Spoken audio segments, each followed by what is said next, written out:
So I've been doing a little bit of some readings.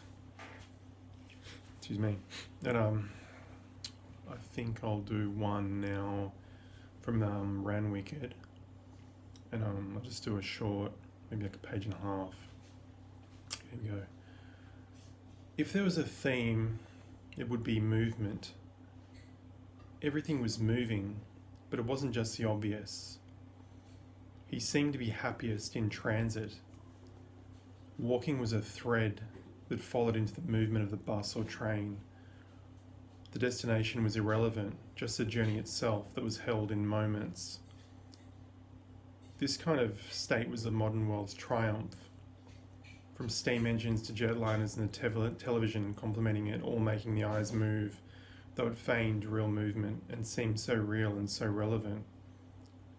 His walks had become homages to the modern world, though it was entangled with his own feelings of isolation. He wasn't really alone though. He had distanced himself, and his state of mind was...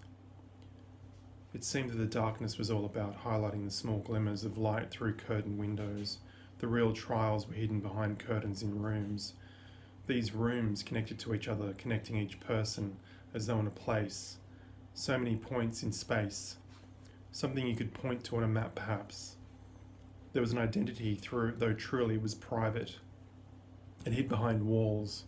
In this case, the world was dark. It was a little cold. Maybe the ink inside himself would spill out onto the world. Maybe this would all become perpetual darkness.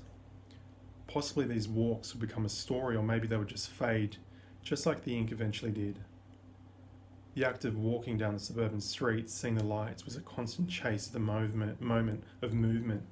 It was only later that he realised that all of those people were maybe as lonely as he was. Even though they were arguably in a place on a map and he had the same problem, the world which seemed to be all in his mind became the real place he existed within. His mind was set against him and called on him to fall off the map, to disappear in the hope he could once again find himself.